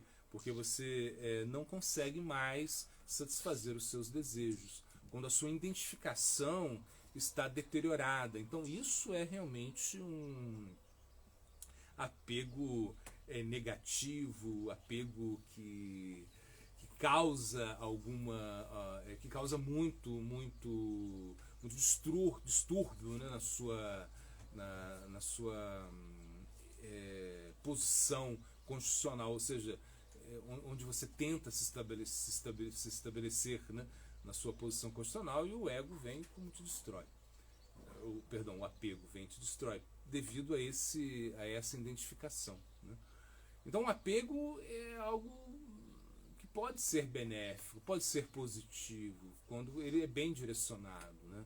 Então você pegar, por exemplo, aquilo que Krishna gosta, né? Que é, sei lá, os devotos dele. Krishna, ele ama os seus devotos. Então você se apega aos devotos de Krishna. Você se apega aos transcendentalistas, às pessoas que estão praticando vida espiritual. Apego muito positivo, né? Quando se explica que, Ramananda Roy, né? Quando ele conversou com Chaitanya Mahaprabhu, uma conversa assim, muito, muito importante, né, dentro da nossa filosofia, né, num livro que se chama Chaitanya Charitamrita, né, que são passatempos de Mahaprabhu, Chaitanya Mahaprabhu. Então aí Mahaprabhu pergunta para Ramananda Roy o que causa mais sofrimento, o que é mais angustiante no mundo. Ele fala, é estar longe dos devotos, estar longe das pessoas que praticam vida espiritual. Isso é a maior angústia. Então esse apego é um apego positivo. Por quê? Esse apego aproxima você de Krishna. Então quando o apego aproxima você de Krishna, é um apego positivo. Agora, quando o apego distancia você de Krishna, e distanciar você de Krishna significa distanciar você da sua posição constitucional, do seu Sanatana Dharma, ou seja, da sua religião eterna, então esse apego é um apego negativo, né? É um apego que vai gerar sofrimento, que vai gerar desilusão, que vai gerar como uma certa aversão ao mundo material. Tipo assim, sei lá, se eu tive muitas desilusões amorosas, né? E sofri muito por isso, então de repente eu não quero mais nenhum relacionamento. A gente vê isso, né? Eu não vou me relacionar mais com ninguém, porque ninguém presta, porque realmente eu sofri muito, não quero mais sofrer, né? Isso é um apego muito negativo. Ou seja, esse é um falso desapego, na verdade, né? Porque você está negando algo simplesmente porque você teve certas frustrações nas suas experiências, né? Então, apego é uma coisa muito complicada na nossa vida. Ou seja, nós sofremos devido aos nossos apegos, nós realmente nos deixamos levar, né, por esse sentimento, né, de posse, esse sentimento de controle, o seu apego, né? Você perde a razão das coisas, né? Quando o apego existe, você sofre de uma maneira absurda por isso, né? Devido a toda uma concepção do ego. Agora, quando nós temos um apego positivo, apego para Krishna, apego em relação aos devotos de Krishna, aos transcendentalistas, às pessoas que elevam a nossa consciência, esse apego é muito bom, um apego positivo, né? Por quê? Porque ele vai gerar o desapego. Esse é o grande lance. Você vai realmente ser desapegado das coisas materiais, porque você se apega aos aspectos transcendentais. Então, quanto mais apego você tiver por coisas transcendentais, menos apego por coisas materiais você vai ter. Então, isso é muito incrível. Ou seja, desenvolver apego. Cada vez mais nós desenvolvemos apego pelas pessoas que estão praticando a vida espiritual, pelas pessoas que estão se sacrificando, que estão nos entusiasmando. Então a gente fica apegado a essas pessoas, a gente quer estar perto dessas pessoas. Isso é um apego muito positivo, apego que nutre a nossa vida espiritual e que gera um verdadeiro desapego, um desapego realmente que você vai te trazer sabedoria. Então esse desapego, o desapego material, ele só vai acontecer quando você realmente desenvolve, né, um apego espiritual. Ou seja, na sua concepção mais pura, né? Claro que você pode ser muito desapegado do mundo material, né, mas não ter nenhum apego pelo lado espiritual, isso torna você uma pessoa muito insensível, né? Ou seja, torna você uma pessoa que não se preocupa com nada, com ninguém, nem com a sua própria existência espiritual. Você está perdendo a sua própria identidade espiritual. Então isso é muito problemático, né? Então o apego ele é sempre positivo quando ele é direcionado aos aspectos transcendentais. Então ele vai ser sempre positivo. Então sim, existe o apego positivo, que é o apego aos transcendentalistas, o apego a Krishna, o apego às coisas que estão relacionadas a Krishna. Esse é o apego positivo, no meu ponto de vista. Né? E é possível viver sem nenhum tipo de ego nesse mundo material? Bom, isso é possível? Bom, na verdade, você viver sem nenhum tipo de ego no mundo material é possível, assim, mas é difícil demais. Ou seja, é que você realmente não tenha ego para nada, né? Porque na realidade nós desenvolvemos o nosso ego, né? Ele é muito malandro, né? Ele é muito malandro, né? Ou seja, quando nós pensamos assim, né? Agora eu estou dissolvendo o meu ego e eu não me identifico nada nesse mundo material, eu não tenho o desfrute, ou seja, esse desfrute material ele diminui na minha vida, cada vez mais o desfrute material vai diminuindo na minha vida e eu desenvolvo, né, uma atitude de serviço, de abnegação, de entrega para tudo, né? Então, cada vez mais eu me fortaleço no desapego e cresço, né, no âmbito nessa plataforma de dissolução do ego. Tá ótimo isso, né? Só que o ego o ego é muito sutil, né? Então ele é a última prova nossa, de certa maneira, né? Porque a gente, na verdade, esse ego de desfrutador, esse ego de praticante, né, que nós temos, né? Porque quem pratica o caminho transcendental, ele vai desenvolver um certo ego. Por exemplo, a gente vê as coisas assim banais, assim. Eu sou vegano, então eu sou vegano. Então se eu sou vegano, né, eu me sinto superior de certa maneira, né? De certa maneira, por quê? Porque as pessoas estão, sei lá, estão comendo carne, bom, então, e além disso, né, elas estão tomando produtos lácteos que têm sofrimento animal, né, elas estão tomando mel, o mel é uma exploração. Então eu começo a desenvolver certos conceitos, né, assim, de ser vegano que me dá uma certa camada de ego, assim, que eu sou superior aos demais. Assim, de certa maneira existe isso. Assim, é difícil a gente lutar contra isso, né? E claro, no início pode ser que, dando esse exemplo, né, do veganismo, né, pode ser que a minha fé no veganismo não seja tão grande, tão alta, tão elevada, que eu começo a combater as pessoas que não são veganas e criticá-las e menosprezá-las. Eu posso fazer isso, né? É uma fé fraca no veganismo. Quando a minha fé ela cresce muito no veganismo, né, aí já não preciso me combater tanto essas pessoas, né? É uma coisa assim. E a gente vai, né? Então tem outras pessoas que são crudíveras, elas só comem coisas cruas. Então elas são superiores ao veganismo. Primeiro tem um vegetariano, né? O vegetariano ele deixou a carne, mas ele ainda toma leite, come queijo. Então ele já, em relação a quem é vegano, a pessoa vegana, quem é vegetariano não é nada, porque ele toma leite. Então para ela vai falar, não, porque a vaca está sofrendo, eles matam a vaca, o leite faz mal, né? Sei lá, todo o mamífero precisa, o mamífero, bom, ninguém mama o resto a vida inteira, né? Assim, blá blá blá blá blá blá. E bom, isso é você já deixa o vegetariano no chinelo, não é nada porque você é vegano, você tem essa. Aí quem é crudívoro fala, não, mas você é vegano, mas o vegano, ainda que ele não toma leite, mas ele está cozinhando os alimentos, e cozinhar os alimentos é uma coisa ruim, porque você cozinha os alimentos, eles perdem a sua propriedade, você vai perder energia ao ter que digerir os alimentos, e enfim, você vai, imagina, são tantas reações do corpo para processar esses amidos, né? A tapioca é um veneno, enfim, um papo crudívoro. E aí você vai realmente ficar nesse embate, né, de egos. A gente está dando esse exemplo assim, mais assim, material, porque para a gente poder entender isso. Né?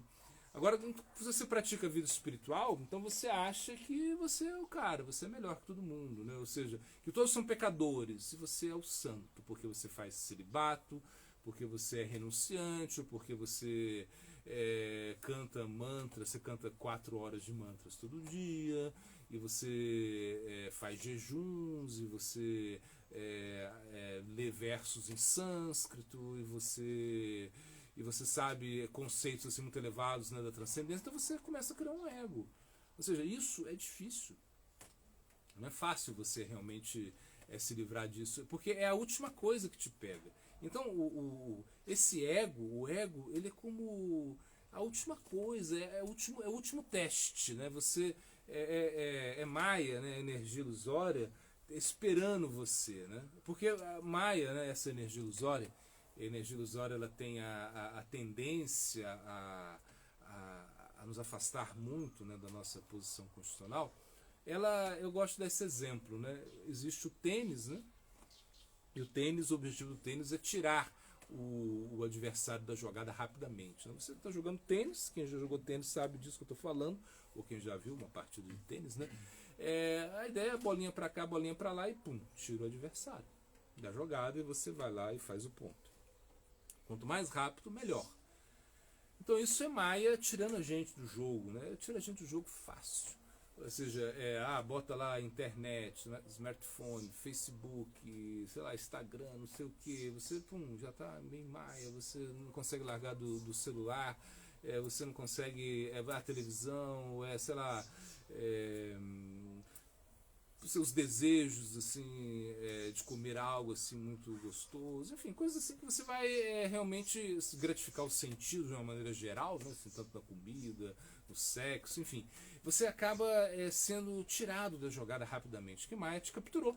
Você está capturado, assim, pum, conseguiu. Né? Agora, ou senão até com a ganância, assim, de ter muito dinheiro, de ser muito rico, de ter, né, coisas materiais para você. Então Maia, ela consegue, né, tirar você do jogo rapidamente. Né?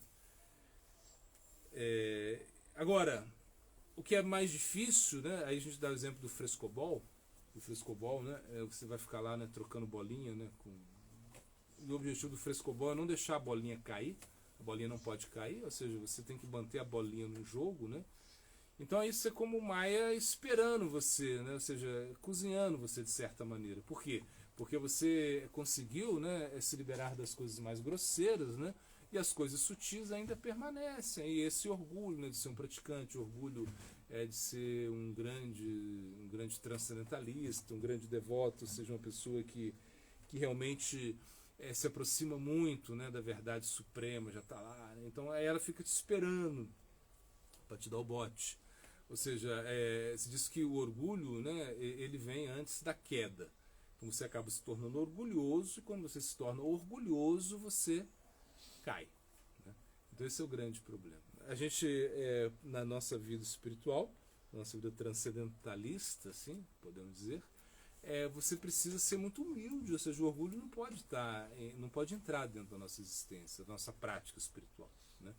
Então você pratica, quanto mais você conseguiu aí se aproximar da verdade absoluta, mais você se sente caído. Né? É como, por exemplo, você querer se aproximar de algo muito luminoso. Né? Sei lá, você se aproxima do sol, né? Se você pudesse se aproximar do sol, você ia ver como você é pequeno perto do sol, como a sua luminosidade é pequena, né? Como querer iluminar o sol com a lanterna, né? É uma coisa completamente absurda. Então, na realidade, nós praticamos a nossa vida espiritual, né? Nós temos o nosso foco espiritual, mas nós somos desviados, né, pelo orgulho. O orgulho é a última coisa. Maia pensa assim, a energia ilusória de Krishna pensa assim, ele venceu a gratificação dos sentidos, ele já não se preocupa mais com isso, né? Ótimo. Ele já não quer mais, o problema do dinheiro também já não tem mais tanto problema para ele. ótimo, né? Ele já conquistou ele já não se perturba mais com essas coisas. Mas vamos ver o orgulho, né? Vamos ver aí esse ego dele aí de praticante, esse ego que está realmente se aproximando, né, de Krishna, se aproximando da transcendência. Nós vamos pegar ele aí. Então, por isso é muito importante se cuidar. Quanto mais você fica assim, quanto mais capacidade você adquire na vida espiritual, maior é o risco, ou seja, você vai ter que se cuidar muito mais, se proteger muito mais, porque a qualquer momento você pode perder isso pelo orgulho, né? Prabhu Dameshwara pergunta: qual seria o solvente utilizado para a dissolução do ego? Existe algum catalisador? Bom, solvente para a dissolução do ego, vamos ver no supermercado se existe algum solvente que possa dissolver o nosso ego, né? Mas eu acho que sim, eu acho que existe aí um produto, né, que foi distribuído aí, né, faz muito tempo, né, que é o Mahamantra Hare Krishna. Esse é o grande produto nosso, né? Ou seja, é a panaceia para o ego. Que na realidade é isso, é a prática, é cantar o Mahamantra Hare Krishna. O Mahamantra Hare Krishna ele vai dissolver o nosso ego. Por quê? O nosso ego ele acaba nos cobrindo, né? É como cobre a nossa consciência, a Hankra Vimudatma. E dissolver isso, né, é o quê? É você limpar, né? Limpar. Chetodharpa, Marjanam. Você tem que limpar o seu. Dissolver isso, tirar tudo isso, né? Tirar essa crosta aí que grudou na gente, né? Ou seja, na verdade, o ego, ele não faz parte da gente, né? Se você pensa mesmo, né? Pensa de uma maneira mais assim, né? Vamos pensar de uma maneira correta. O ego, eu não tenho nada a ver com esses conceitos aí que agora eu acredito. Não tem nada a ver. Eu não, essa identificação masculina minha, né, é uma coisa absurda, tipo assim, né? Sei lá, e aí disso gera tantos transtornos, né? Eu posso ser machista, eu posso ser sexista, sei lá, eu posso realmente feminista, eu posso criar um conceito completamente deturpado, né? Porque é um conceito deturpado, né? É quando o ego ele cresce muito, né? Quando o ego ele fica ele perde as proporções, né, de limite, né? Ele causa muitos transtornos. As pessoas têm ódio sei lá, dos estrangeiros, né? As pessoas acham que vamos matar todo mundo porque mata essas pessoas que são diferentes da gente, né, que vieram roubar o nosso país, coisas assim, né? Isso é como o ego que transbordou de uma maneira que a consciência fica completamente coberta. Então, quando a gente pensa em catalisador, ou seja, um produto realmente que vai dissolver o ego, assim, fórmula mágica não existe, mas existe aí o quê? É igual você realmente aceitar esse produto que é o Mahamantra Hare Krishna, né? É como, por exemplo, eu falo, eu tô com a roupa suja, minha roupa está toda suja, toda manchada, né? Como eu vou limpar a roupa? Eu falo para você, olha, vai lá, compra o sabão em pó, né? O sabão em pó é a melhor coisa. A água sanitária também ajuda muito. Compra esses produtos e você limpa a sua roupa, né? E você sabe disso, então você compra. Mas se você não lavar a roupa, se você não botar a mão na massa, você não vai limpar a roupa, né? Então é mais ou menos isso, né? Com o ego a gente sabe, para dissolver o ego, a gente tem que cantar Mahamantra Hare Krishna. A gente tem que realmente ter o processo da consciência de Krishna, o processo de cantar o Mahamantra Hare Krishna é um processo que vai funcionar para dissolver o ego, é o catalisador, é esse produto aí realmente que vai dissolver o meu ego, é isso. Mas você tem que aceitar isso, né? Você tem que colocar em prática isso na sua vida, você não pode simplesmente achar que vem tudo por osmose, que chega lá, botou perto, bota o sabão em pó lá fechado, perto da roupa suja, você acha que a roupa vai limpar. Não vai. Você precisa da água, você precisa, sei lá, ligar a máquina, no caso, né? e fazer todos os processos assim, né, de lavagem da roupa, né, centrifugar, enfim. Isso é o que se espera, né? Então o processo é esse. Quando ele vai funcionar? Quando esse catalisador funciona, quando ele atua, né? Quando você recebe, né, o mantra, né, de um guru fidedigno, né? Você recebe o mantra, o nama, né? O Mahamantra Hare Krishna no caso, ou senão os mantras, né? O Diksha, né? Os Krishna Mantra, né? Gopal Mantra, Kama Gayatri, enfim. Você recebe de um guru fidedigno e você pratica. Você coloca em prática, você realmente dá a sua vida para isso. Aí realmente você dissolve o seu ego, né? Através desses mantras. O mantra é uma coisa muito potente, poderosa, né? Que vai realmente dissolver o ego. É o que a gente tem de melhor no mercado. É você realmente cantar o Mahamantra Hare Krishna, do fundo do coração. Ou seja, realmente sem nenhuma... Ou seja, e deixar o ego de lado. Porque quando você canta o Mahamantra, você está deixando o ego de lado. É natural isso. Porque você está se absorvendo, né? Você está se absorvendo a sua prática, você está cantando ele, você está realmente pronunciando o Mahamantra, que é Krishna mesmo. Imagina, o Mahamantra, ele é Krishna. Ele não é diferente de Krishna. Isso é um conceito muito superior. Você entende que o Mahamantra ele também desce do mundo espiritual. Ele não é uma coisa que está no mundo material. Ele não foi criado, ele não foi... Quem que compôs o Mahamantra Hare Krishna? Foi Caetano Veloso? Não foi. Foi Gilberto Gil? Também não foi. Não foram eles, né, que compuseram o Mahamantra Hare Krishna. Na realidade, foi o quê? Foi Krishna mesmo. Ou seja, ele é Krishna mesmo. Então não existe diferença, né, entre Mahamantra Hare Krishna e Krishna. Então por isso a gente entende que é importante para a gente cantar o Mahamantra Hare Krishna, é importante para a gente aceitar esse mantra, né, do fundo do coração, como eu digo. E do fundo do coração significa que você não tem nenhuma conexão mais, né, com a matéria como seu objetivo, né? Seu objetivo não é estar no mundo material, seu objetivo não é permanecer nesse mundo material, seu objetivo é realmente estar conectado a algo transcendental. Isso é o objetivo do Mahamantra Hare Krishna. Então esse produto sim existe, esse catalisador, esse elixir, assim, esse produto realmente que vai resolver os seus problemas se você utilizar bem ele, né? Por exemplo, você compra um produto, você tem que ler o manual de instruções, né? Não adianta comprar o produto, né? Só comprar o produto. Não existe isso, né? Você tem que ler o material, o manual de instruções, né? E ver como ele funciona, né? Colocar ele em prática, né?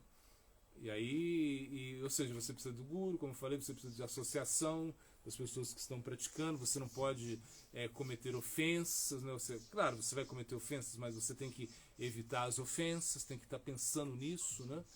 E aí você vai realmente desenvolver fé cada vez mais nesse produto que você comprou e agora faz parte da sua existência.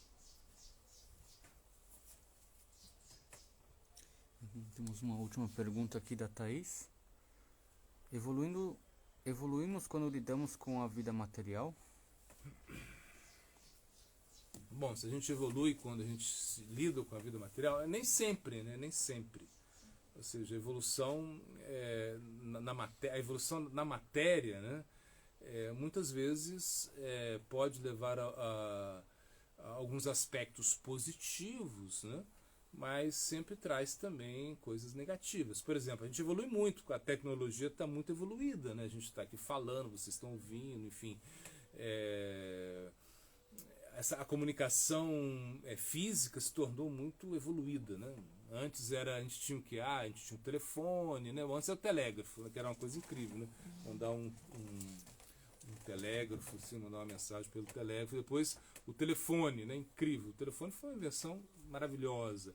depois vem a internet, bom, agora a gente tem vários aplicativos, aí, WhatsApp, enfim, o Zoom. E a gente pode se comunicar de uma maneira incrível, né? E eu posso realmente também ter muitas informações, né, que antes eu não tinha. Né? Ou seja, informações que realmente eram informações assim muito precárias, né? Por exemplo, se eu queria saber de algo, tinha que procurar, sei lá, na enciclopédia, na Barça, uma coisa assim muito problemática. Hoje tem o Google, tem o conhecimento está aí disponível para muita gente, para todo mundo. Eu posso assistir um filme que eu quiser, ou seja, poxa vida, eu tenho muitas facilidades tecnológicas, né? Mas será que isso contribuiu com a minha evolução? Nem sempre. Ou seja, isso não quer dizer que eu sou mais evoluído porque eu sei mexer melhor no meu smartphone. Não, isso não quer dizer isso. Isso não quer dizer evolução. Por exemplo, também o nosso próprio corpo, né, ele evolui, ou seja, evolui para a morte. A gente, por exemplo, quando a gente vê o laudo médico, né, até engraçado, o laudo médico vai falar lá, né, ele evoluiu para óbito. Ele está falando o quê? Que você morreu. Isso aqui ele quer dizer que você morreu quando você evoluiu para óbito. Então nem tudo é evolução no mundo material, né? A gente pode aprender muita coisa com a matéria, sim. A gente tem que analisar a matéria e aprender com a matéria, com certeza. Mas nem tudo vai ser uma evolução na nossa vida com a matéria, né? Por exemplo, a ciência evolui muito, muito, mas se a gente vê, pega lá, né, mexe no átomo, mexe dentro do átomo, enfim. Aí chegam a invenção da bomba atômica, né? Então, é uma evolução incrível a bomba atômica. Você pode ver, uma tecnologia incrível, uma bomba atômica, né? Imagina antes nas guerras, sei lá, a gente via, né, flecha, né? O pessoal tudo em arco, flecha, espada, né? E de repente agora tem bomba nuclear, uma evolução isso, uma evolução incrível, né? E aí tem a evolução maior que é a bomba de nêutrons aí, que você joga essa bomba de nêutrons, destrói a matéria, ou seja, destrói as pessoas e não destrói a matéria. Evolução incrível. Você joga uma bomba, você mata todo mundo na cidade e os prédios permanecem lá. Então isso será que isso é evolução? Não, é evolução, né? Mas também é uma evolução que traz a destruição, né? Então o homem está evoluindo. Se você analisa o homem evolui, se o homem evolui, ele está evoluindo, né? Mas essa evolução, a evolução da sociedade, de certa maneira, a evolução da ciência, não sei, é uma evolução um pouco suicida, né? Ou seja, o homem ele acaba destruindo a sua própria civilização. Ou seja, e a gente corre risco disso, de certa maneira, né? De certa maneira pode ser que tudo isso acabe aí com um desastre nuclear, né? E só sobrevive as baratas, né? A barata, então a evolução nossa chegou ao quê? Que a barata é o mais evoluído, né? Porque ela que sobreviveu. Então que evolução é essa, né? A gente realmente duvida um pouco dessa evolução da matéria. Então quando você convive com a matéria, você vai evoluir de certa maneira, mas vai depender da sua consciência, não da matéria em si, né? Ou seja, você olha a lua, né? Então você olha o sol, você vê o pôr do sol. Então você tem uma consciência superior. Por quê? Porque você observa o pôr do sol. E você, sei lá, então você, por exemplo,